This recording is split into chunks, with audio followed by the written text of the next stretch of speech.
பிரியமானவர்களே, இந்த நாள் உங்கள் அனைவருக்கும் இனிய நாளாக அமையட்டும்.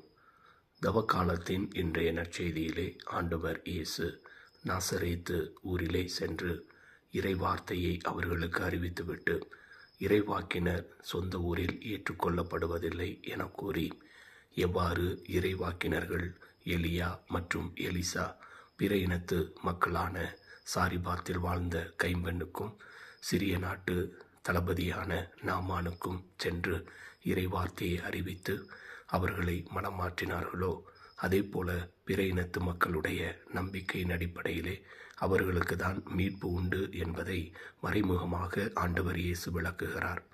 இஸ்ராயேல் மக்கள் ஆண்டவர் இயேசுவின் மீது நம்பிக்கையில்லாத ஒரு வாழ்வை வாழ்ந்ததை இது சுட்டிக்காட்டுகிறது. நாமும் அவர்களைப் போல இல்லாமல் தொடர்ந்து கடவுள் மீது நம்பிக்கை கொள்ளுவோம். அவர் தரும் அருளை ஆசிரை பெற்றுக்கொள்ளுவோம். ஆமேன்.